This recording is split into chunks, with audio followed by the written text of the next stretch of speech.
Welcome to It's Our Money with Ellen Brown, a look behind the curtain of global finance and monetary control with one of the foremost experts in the field.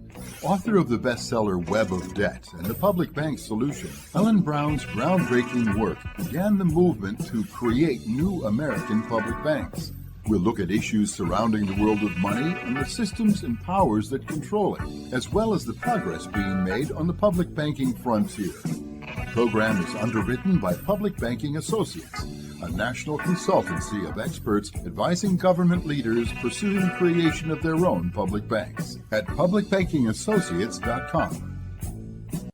The first issue is, what did the people want to accomplish? They had a vision of the future of man at a higher level of existence. They viewed man in a very high destiny.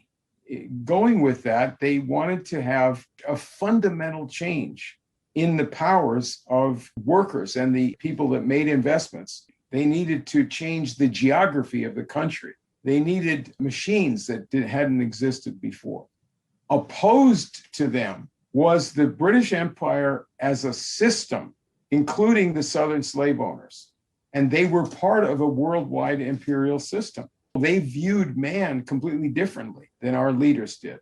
And they had a very cynical and morbid idea of man and his future. So this is the distinction between these two systems. That brief historical rendering by today's guest on It's Our Money, Anton Chaitkin, was describing the context and dynamics of America's initial focus on infrastructure development at the start of our country. As with any historical narrative, there's more backstory than usually gets reported, and today we're fortunate to have Anton Chaitkin, whose remarkable research in his new book, Who We Are, digs deeper into the economic and social drivers that set America on the pursuit of establishing itself with higher human values, and how it met with the resistance of global oligarchs who wanted to keep America under their thumb with the idea of keeping its citizens maintained as pawns and serfs. Hello, and welcome to It's Our Money with Ellen Brown. I'm Walt McCree, Ellen's co-host and senior advisor to the Public Banking Institute. Ellen will be talking with Anton Chaitkin in just a moment. We think you'll find his encyclopedic knowledge and insights to be very valuable reference points these days as we see America taking a new, more serious look at its infrastructure needs as well as its economic and social integrity. As you're no doubt aware, infrastructure investment is a leading topic in Washington, D.C., as we've discussed on this program recently, an analysis of the multiple trillions of dollars that are needed for investment, and a look at some of the financial methods that are being discussed to enable them. Well, while these days we presume it's foolish to not take care of our roads and bridges, at the outset of our country about 200 years ago, there was actually a lot of resistance to investing in foolish things like the Erie Canal, which helped transform the economy of early America and made New York City what it is.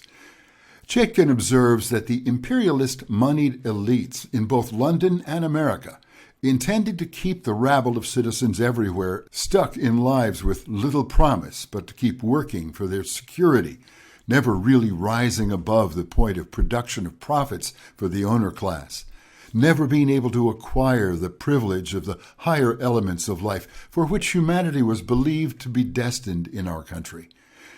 As you listen, Chaitkin also points to a shift in our socioeconomic values that has taken place through the financialization of our economy in the last 50 years, and which returns citizens to the level of indentured servants by the power of monetary debt. The historically obscene disparity of inequality in our economy and the deprivations that accompany it are all vestiges of a history of economic tyranny driven by extractive and hoarded capital. Today's historical retrospective on the economic dynamics of America's early days reminds us once again that the struggle for democratic influence and control of our money is a constant battle against the money powers in the world that don't consider the human prospect any more important than a bottom-line figure. Let's bring in Ellen.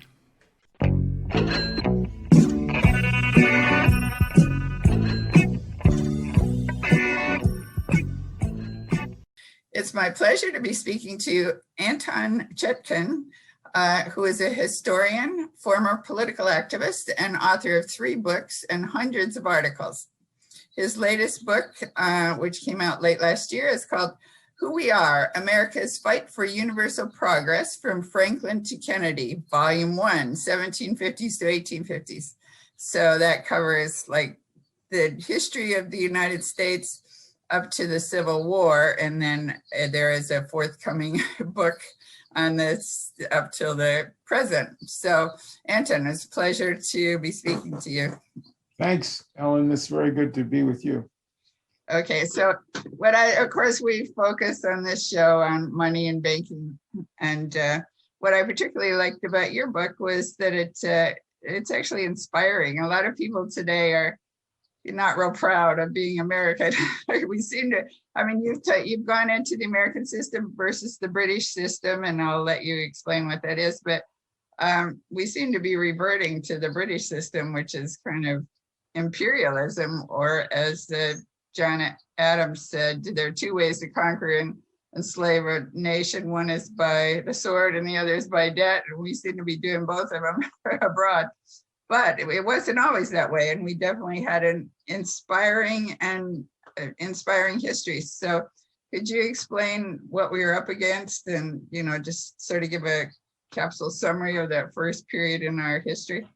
Yeah, you have to start with the mission of the founders, the mission that you can easily see by looking at what they believed in, what they did, and what they accomplished in a fight that went on throughout the history of the country. The first issue about the banking or money or economy is the question of sovereignty. Really, it's the question of self-government. This means if you have the sovereignty of the elected government to make decisions for the country, that's better than the sovereignty over the country by private power, which would be through financial centers, through states, an oligarchy operating through state governments, and also operating through foreign empires. So do the people have the right to govern themselves and shape the destiny of themselves as a people and their country? Franklin Roosevelt was the most bold and audacious in stating this very plainly, that you had private power that sought to control everything. It was a dictatorship unless you have a government that acts for the people and is completely working with the people to fight for their rights. So this is the background of the founding of the country. You have to situate that in the real strategic reality at the time of the founding. They had just had these enormous breakthroughs in England in industrial technology. The steam engine, the canals, was very sudden. And in the 1780s, when we finished our Revolutionary War and made the Constitution, that had just happened. It was just at the cusp of this breakthrough in England. US was very weak. We were confined to the East Coast. Our economy was largely confined to raw material production, exporting it to the mother country. And we had to break out of this if we were going to sustain our independence. So to look at what the mission was, really, you have to look at the core leadership. And I show in the book, in this first volume, that there was a kind of a quasi-executive of the country for the American Revolution. Probably the 3 principal figures in that executive were General Washington, Benjamin Franklin as diplomat and strategist, and Robert Morris. They had associates largely operating in Philadelphia with them, including Alexander Hamilton, including Morris's close colleagues, Gouverneur Morris, no relation, and James Wilson. They had a bank during the Revolution and shortly after that, the Bank of North America. The purpose of this whole thing was to finance the army as best they can. The Congress wouldn't do it.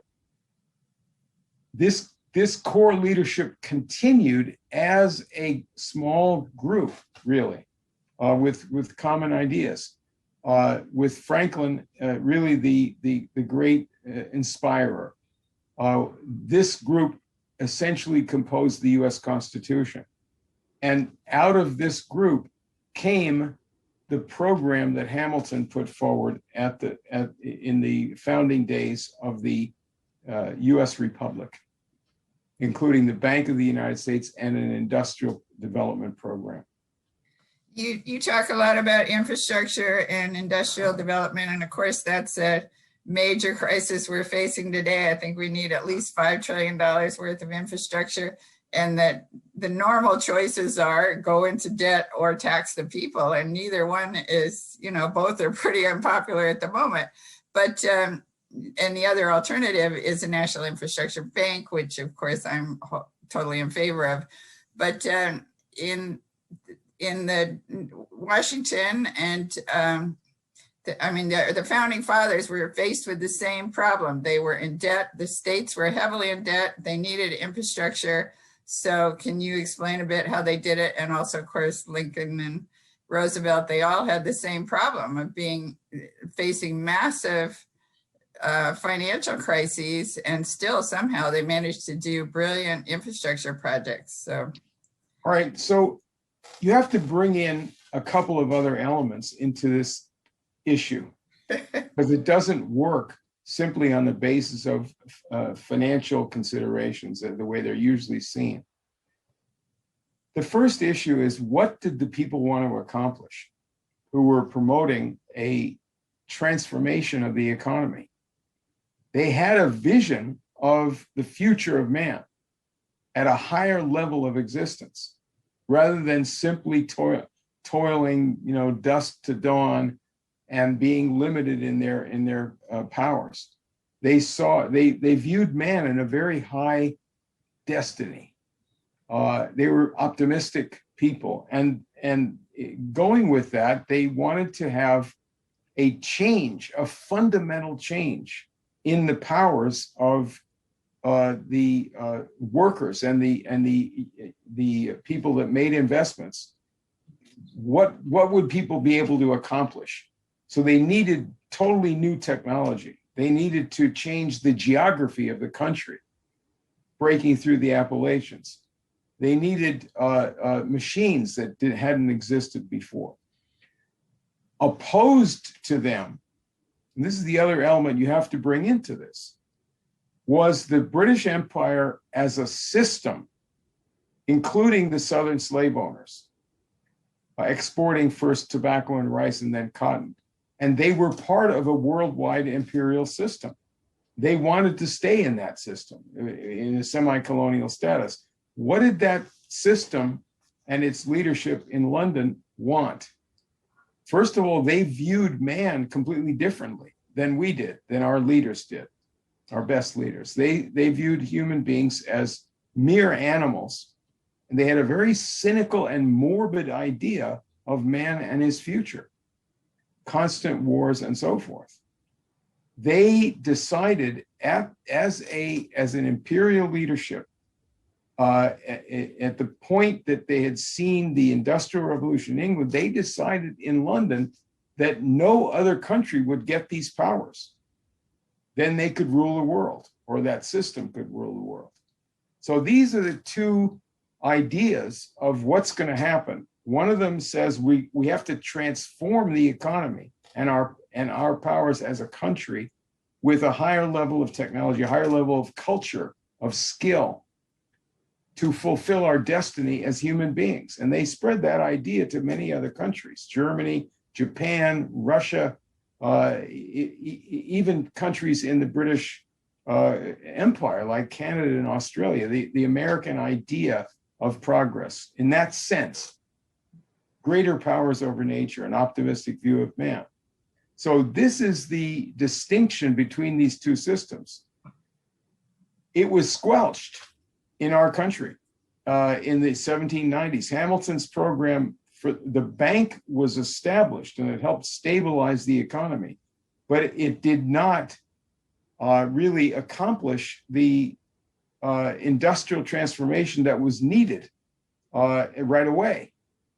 Jefferson's perfidious intervention and the British dumping and the creation of the rotten two-party system stalled this for a whole generation, really. We did not industrialize until after the War of 1812, when a new generation of leaders came in, and they were heirs of Franklin. They had the same vision. They were very personally tied to the revolution in their outlook and in their personal lives.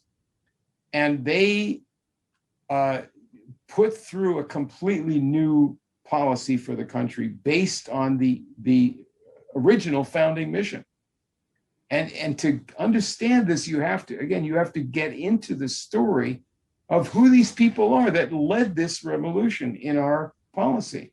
Without that, people talk about trends or forces, whether it's a communist talking about economic determinism or some stupid sociologist telling you that the conditions of the population somehow resulted in this and that. Where's the ideas? Where's the fight? There was a huge fight going on. The Southern slave owners acting in concert with this crowd in New York and London fought a bloody fight to stop the industrialization of the country. And this shows, by the way, that all of this woke baloney that's being peddled now about our history misses the whole point. Yes, the racists and racism and slavery was a big problem, was a big issue. But the racists have no claim to have built up this country. They tried to stop it. It was built by people who opposed the entire imperial structure, including racial-based slavery. So this is the real history depends on knowing who actually built the country. And that's for then and for later. So you mentioned about, so if we can just encapsulate, so I think American system is basically sovereignty. We issue our own money, we issue our own credit, we have protective policies that protect our young fledgling companies, including tariffs. So it's sort of a nationalist protectionist system. You mentioned that they, meaning the British, were all about keeping the system in a sort of feudalistic model where they're sort of exploiting other countries and exploiting their resources or whatever. So who can I ask, who can we call the they? Would that be the British bankers? Or, I mean, it seems to me we have the same thing going on today, but they're using our current government or our current country or, our current system is getting exploited in a similar way. We have the system that has power over the United States at present is called globalism. And its centers are financial centers and also strategy making centers. Washington is part of it. London is a big part of it. New York and other places. There's also an offshore banking system. And the World Economic Forum. Yeah, this is a completely criminal system. And you have to refer to the criminal system at the time that we broke with Britain. The English economy was not criminal. The great inventions and thinkers who made advances there that I detail in the first chapter of this book, Wedgwood and Bolton and Watt and Priestley. These people were giants, and they were friends of Franklin. They were Republicans. But the system was theft, pure theft. It was going to India to loot and close industries. It was going to China to stupefy them with dope. It was using intrigue and overthrow of governments to force other countries to continue in poverty. This was the British Empire system. Now, you have to ask, I think you mentioned this before, how did we finance the infrastructure that was built in the 19th century? In the first phase, the outstanding developments in infrastructure were canals and railroads. And this did not happen just gradually. This started all at once. First of all, you start with a team of men, and that includes Nicholas Biddle as president of the Bank of the United States, Henry Clay, the leader in Congress, DeWitt Clinton, the governor of New York, John Quincy Adams, president of the United States, Matthew Carey, the economic strategist, and principally General Joseph Gardner Swift, the man who managed the transformation of West Point into an industrial development center. These 6 men that I document in the book acted as a team. They had the common vision for the future. They were very optimistic, and they were very realistic people. They were powerful thinkers. And the way that the infrastructure was built is very simple. If you sweep away a lot of the rhetoric, pro and con, about infrastructure, we had the Erie Canal, which was state financed. Jefferson and Madison refused to finance on a federal basis.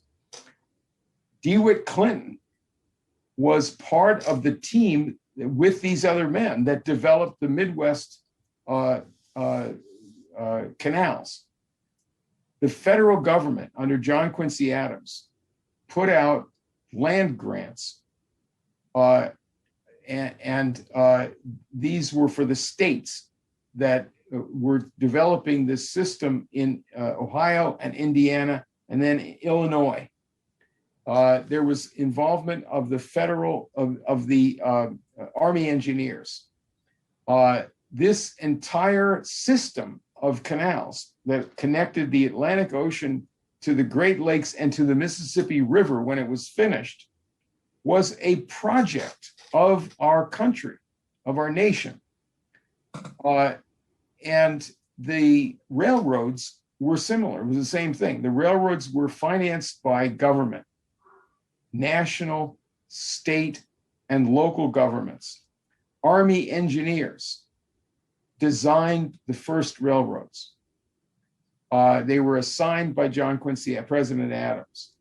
The U.S. Army developed an adjunct manufacturing facility at West Point called the West Point Foundry. They built America's first locomotives. They were built at the West Point Foundry. All of the railroads were community projects. That is, you'd have seed money that would come from government at some level. And they had community objectives and national objectives.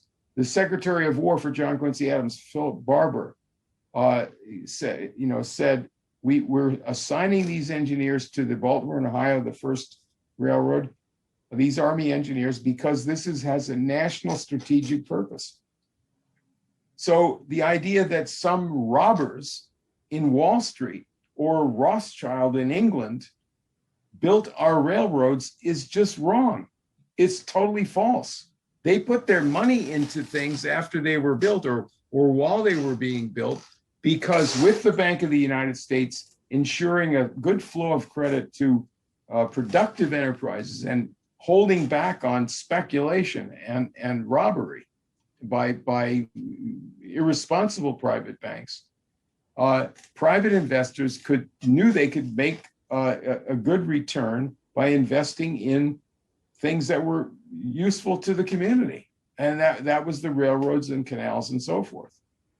These were part of our national mission. That's how you have to understand how this was done. What's the issue today? Just let me finish with this thought. What do we have to accomplish with our infrastructure? We are a backward country relative to other countries.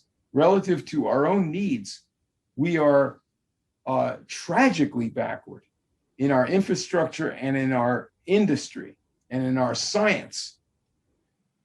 So if you say, let's repair some bridges, and then you fight over whether daycare is part of this so-called infrastructure, you're totally missing the point.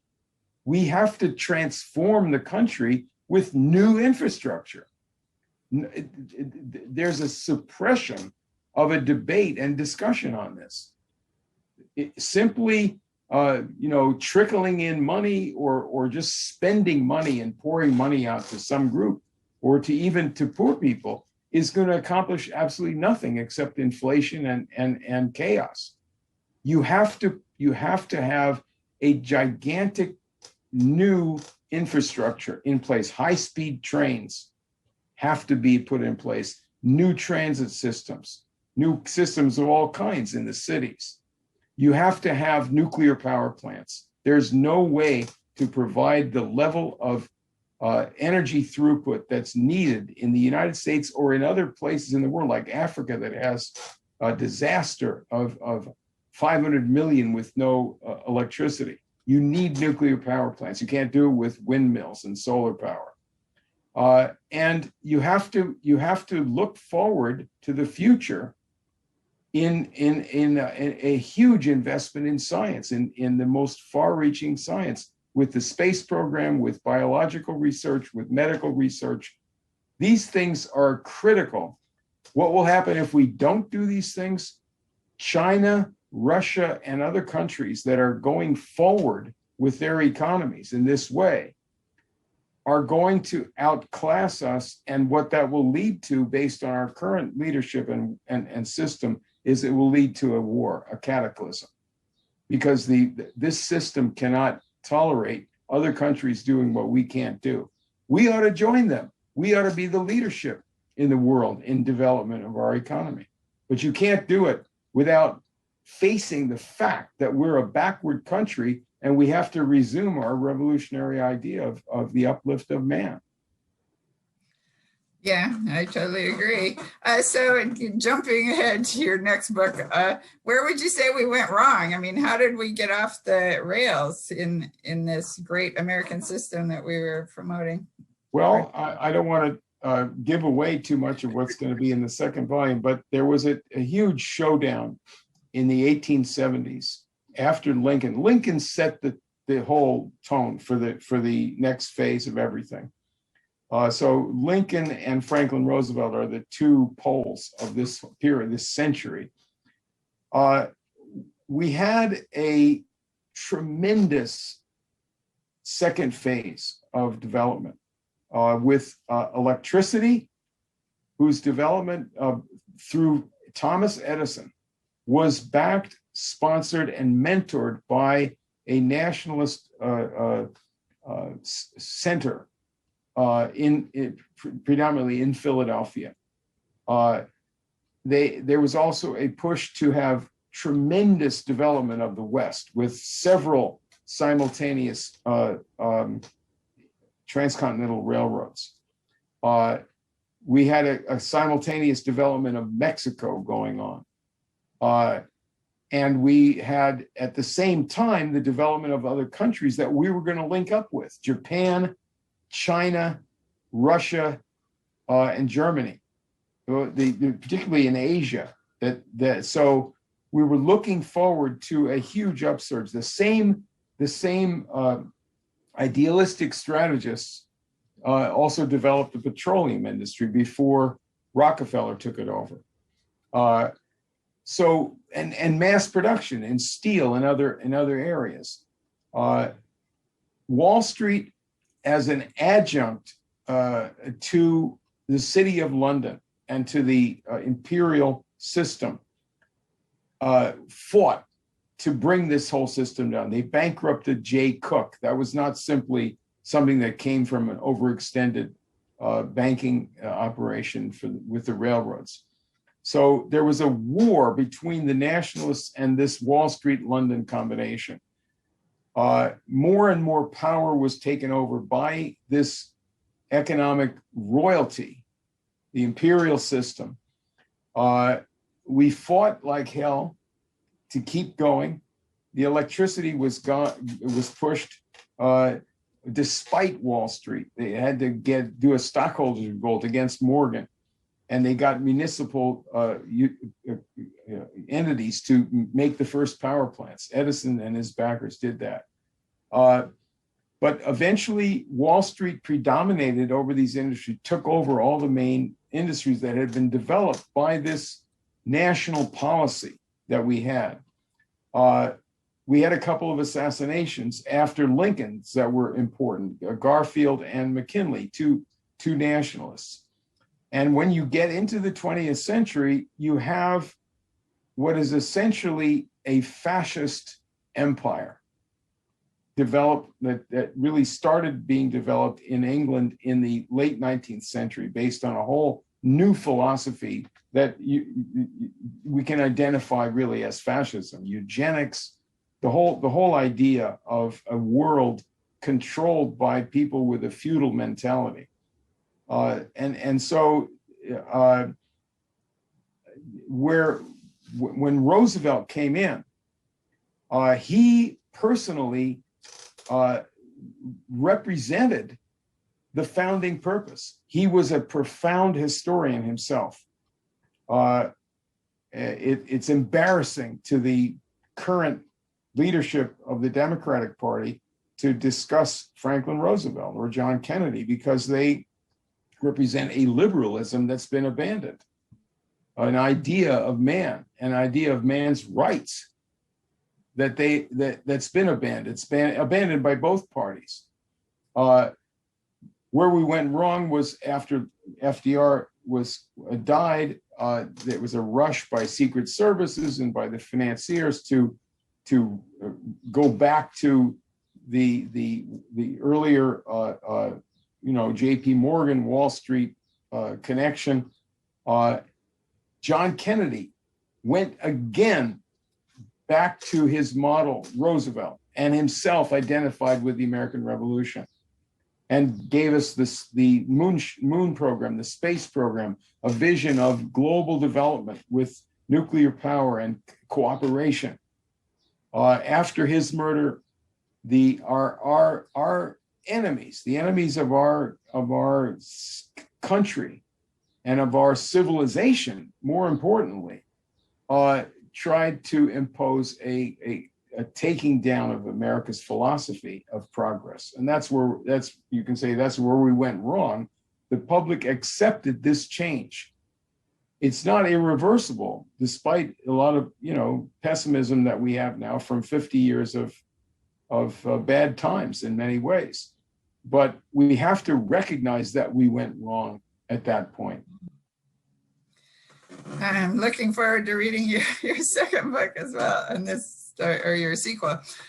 So I try to read all sides of the issues and be well versed in them. So one of my favorite commentators, who's a libertarian, I just heard him criticizing Hamilton and the first U.S. bank, first and second U.S. bank, and of course he sided with Jackson because they're linking it with the Federal Reserve and saying, this was the beginning of our central banking system, but it wasn't, but it was different. And I wonder if you could go into that. I mean, basically what I'm thinking of is the part that they supported infrastructure and, directly invested in the economy. Right. All right. Well, first of all, both Hamilton and Nicholas Biddle, Hamilton as Treasury Secretary was guiding, was proposing and then guiding the first bank of the United States. Biddle came in after the second bank was already established and provided better leadership for it, but as president of the bank. Both of them had a very strong outlook for the development and progress of the country, the uplifting of the country's capabilities, industrial and economic capabilities. They both understood what was wrong with the imperial system. Hamilton's idea was based on looking at history in England and France of dirigism. That is where the government, the monarchs had accomplished something, especially Colbert for Louis XIV and Queen Elizabeth in England. Now, the Bank of England has some technical features that may be the same as the National Bank, the Bank of the United States, but its purpose was fundamentally different. The Bank of England was established as part of the City of London Imperial Center to facilitate imperial commerce and speculation, and the power of the people that co-owned England with the monarchy. That they formed the Privy Council. They had secret societies within the structure of the City of London. It's ghoulish, really. It's a perpetuation of feudalism. There was no purpose for development of the country. Jackson took office under really false pretenses, or let's put this a different way. He was not simply a laissez-faire ideologue. He was a politician. He was something of a brute.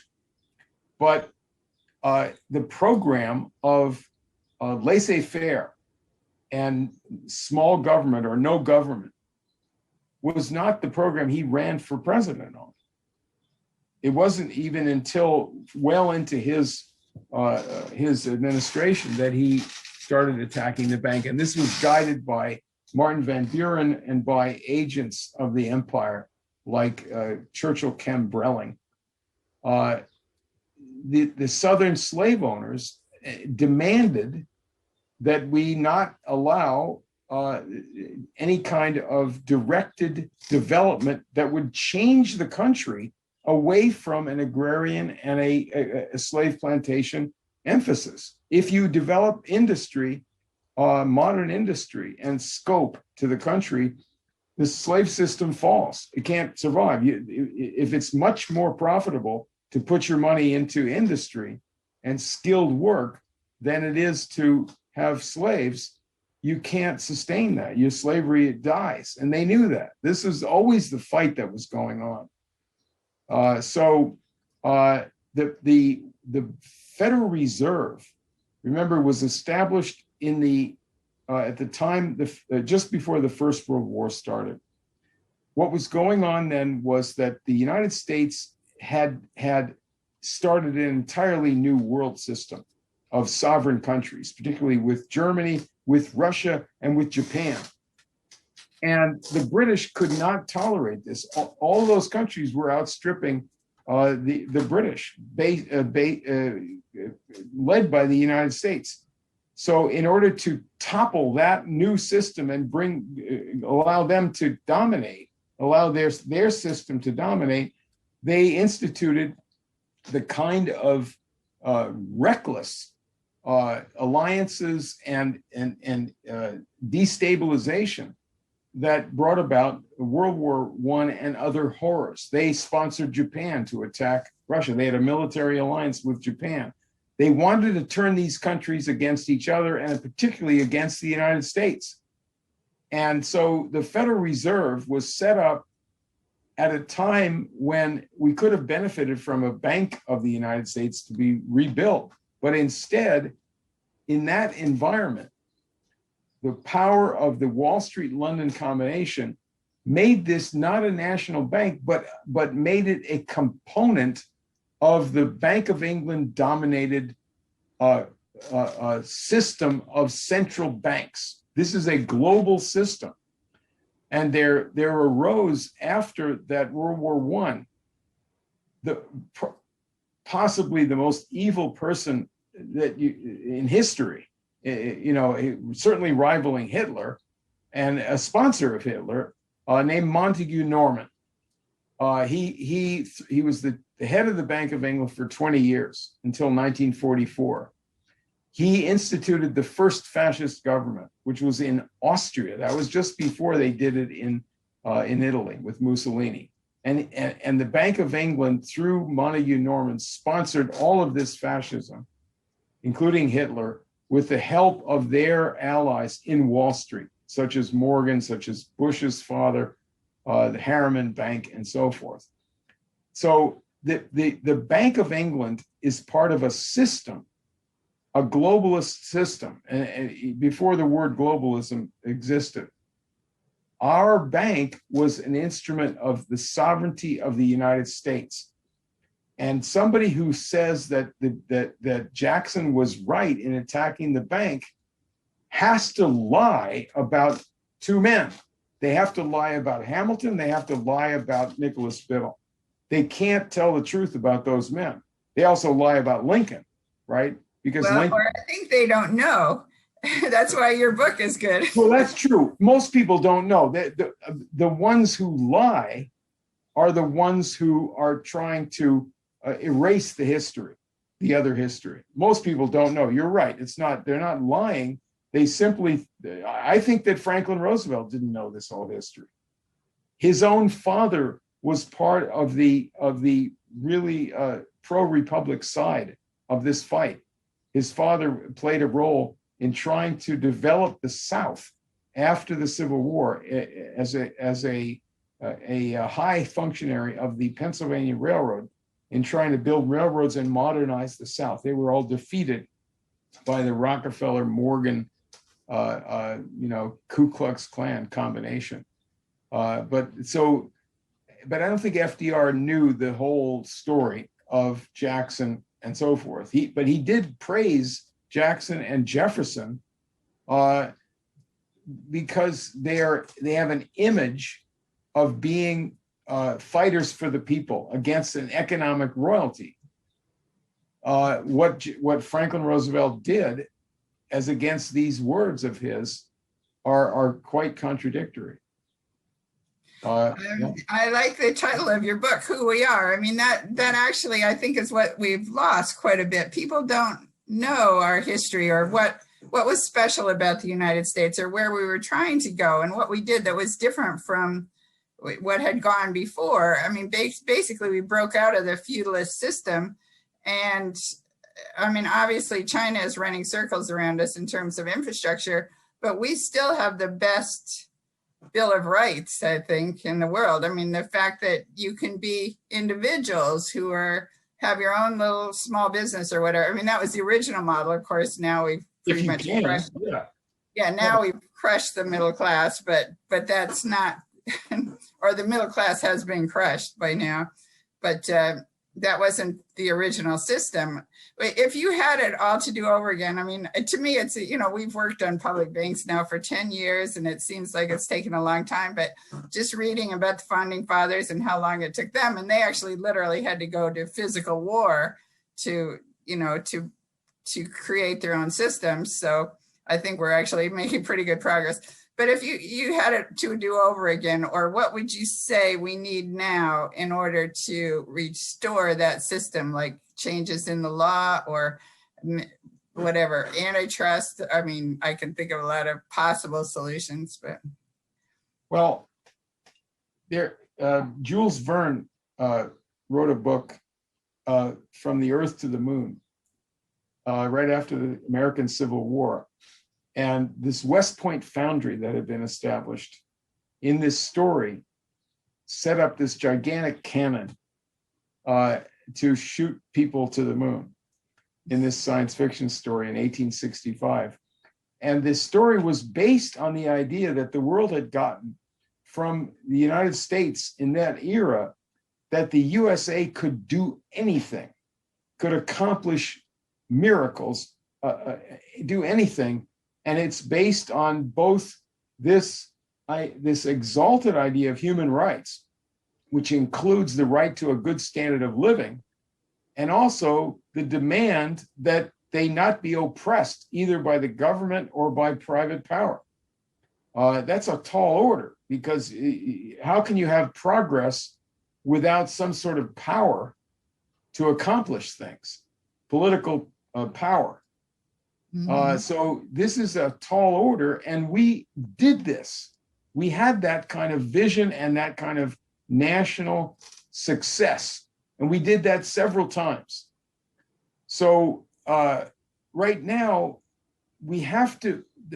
I would say one of the most important things is to recognize the change that occurred in our national philosophy. If you look at the world today, where the United States has, together with Britain and the European Union and NATO, has gone into wars all over the world, has sent soldiers and agents and mercenaries all over the world, causing mass suffering. Where did this start? How did we get to this? There was a change in our philosophy.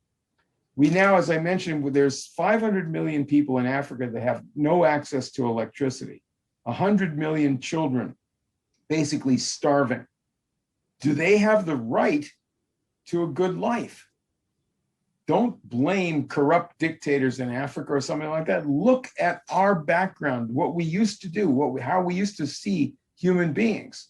If we can look back at what we did as a leader of progress, then we have the courage and we have the pride to say we can do this again. But you have to admit, you have to confess that we went into a completely different philosophy as a country after the death of Kennedy, really the triple murder of the Kennedy brothers and Martin Luther King. That change was illegitimate. It was based on giving up the sovereignty of our country, giving up any kind of real participation in strategy making by the public. There's no discussion today about these issues. I think an infrastructure bank is a good idea, but why don't we have it? Why isn't it just rushed through Congress? It's obviously a good idea. You have to confront this problem that you have two conflicting philosophies in our history and throughout civilization, going back to the dawn of time. People who are builders, city builders, nation builders, inventors, people looking at man as a child of the angels, of God, and people looking at man as just garbage to be abused and stolen from. Those are two sides. That's two philosophies. You don't need a conspiracy theory. That's a war that's going on it's the headlines throughout, right? And you can't limit it to issues. Somebody believes in a high tariff. That doesn't make them a nation builder. Rockefeller and Morgan at some point were leaders of the Republican Party. And at that point, they were high tariff men. But that wasn't in the same context as using tariffs and other instruments to develop the country, and also saying that other countries should control their own trade as well. Nationalism in the Lincoln sense means you believe in the other country's right to govern themselves. So it's an ideology. It's not an ideology. It's an idealism based on this higher concept of man. That it's a question of self-government. Right now, we do not have self-government. It's obvious we don't have it. Some people will object. Well, Russia is bad because, after all, at least we're a democracy. Is that really true? I don't think so. We don't have freedom of speech, and the public itself is limiting their own speech because they have no connection to the ideas that are at the center of what's being fought about in the world. They don't have any connection to that. There was also a recent study that showed that policy is not made by public opinion. I mean, it's not what the people want. It's actually what the big moneyed interests want. I mean, they have so much influence in Congress that they control everything. So somehow we have to break out of that system. But anyway, yeah, great job of encapsulating what the problem is and where we came from, who we are, and what our actual principles are and how we need to get back to those. So that's great. Is there more you want to, or do you want to sum up and tell us where to find your book? And well, you can buy the book, from Amazon, or probably a bookstore can order it. It's paperback and Kindle. There's a website for the book called whowearebook.com, and you can go there to see the chapter summaries, 10 chapters. There's also all the picture pages in color with their educational captions that follow each chapter. That's on the website. And there are live links to the resources, the archives.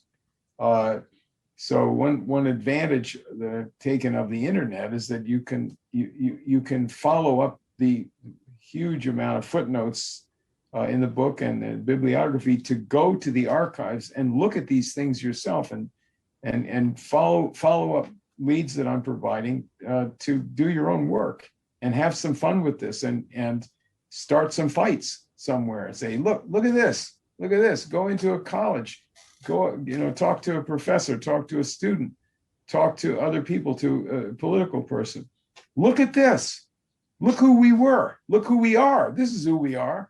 We're not this nonsense that limits human rights to simply one aspect of our lives, sexuality or skin color, right? What do we have the fundamental right to have our own government and to have a higher standard of living and to practice generosity and inspiration that we could provide to other people, other nations, and to our own population. I think that we could have a government based on a very large majority of support if the program was put forward in the interest of the common people, the working class, the middle class, the poor people, and any productive people at all. If it's easy to put together a program in that common interest, and 80%, 90% of the public would support it. Imagine having a government that the people supported because it was putting forward action and supporting action in the private sector to move our country and the rest of the world forward. You could solve almost any problem with that kind of a setup. Yeah, I've wondered myself about this whole competitive. I mean, capitalism is obviously good. I mean, mom and pop capitalism is good, where people like to play games. I mean, we like to achieve, we like to compete. It's satisfying. But this feudalistic model that was basically the British system, I still didn't quite get it nailed down who this was. I mean, who is it who's thinking of people as just sort of slaves, or as a feudal model? That's what we're trying to break out of in order to establish freedom, but you need freedom along with an entity that creates stuff, like a cooperative entity that builds for everybody, like a freedom within a cooperative system but not totalitarian. Well, a republic, but who's the other side? I centered this within Britain on the East India Company as the best way of seeing a center for this problem. There's a good quote that I have from Francis Baring, the founder of the Baring Banks, a letter from him to Lord Shelburne, where he says that we can make any concessions, we can make a lot of concessions to America as long as they don't pretend to be a manufacturing power. That's a quote. And this quote was provided by the archivist of the Baring Banks. So it's a wonderful source. I relied on that a lot because it's their story from inside that bank. So it's the combination of these City of London bankers with the East India Company that has this vision of man being superfluous. It's not very far from saying that overpopulation causes poverty to saying it's okay to risk having a nuclear war because man isn't that important anyway. You say, well, how does that go with their interests? It doesn't. I'm sorry. You got to face the fact that they're crazy people at that level, and they're not father figures, parents, mother figures. They're not taking responsibility for mankind. Our leadership has to, and our individual citizens have to. You have to assume that kind of parental care for the future. That's what a good company is supposed to be, and was at our best, where your profits and your vision of the future is put into building up the enterprise that's going to make a permanent mark for the betterment of the community and make a considerable profit that you need to accomplish something. You need to have the steam behind you to do something, right? That's the idea of that's private enterprise. And you need that kind of initiative to accomplish what we want to accomplish. The government has to have an overarching strategy. The nation has a strategy. It doesn't just come from the government, but there has to be that kind of leadership, like we did with the transcontinental railroads or the original canals and railroads, like we did with the space program and so forth. It's not just a public-private partnership. It starts with the idea: what is our human rights? Or do we have the right to live like real human beings or not? The enemy says no. We have said yes, and we succeeded at it. So let's just resume what we did greatly. Well, that's great. Thank you. Can you repeat one more time where your website who we are? The book is called Who We Are: America's Fight for Universal Progress from Franklin to Kennedy. And there's a web page called whowearebook.com. Okay. All right. Thanks very much. It's been great talking to you. Thank you, Ellen. I've been speaking with Anton Chaitkin, author of Who We Are: America's Fight for Universal Progress from Franklin to Kennedy. Well, that's it for this edition of It's Our Money with Ellen Brown. Our thanks to our guests, our sponsor, Public Banking Associates, and to you for listening. Be sure to check out Ellen's latest writings on the economy and the changing world of money by visiting ellenbrown.com. And for more information on public banking, visit publicbankinginstitute.org. For information on how local and state government leaders can obtain professional insight and counsel about public banks from key national experts, visit publicbankingassociates.com. I'm Walt McCree. See you next time on It's Our Money with Ellen Brown.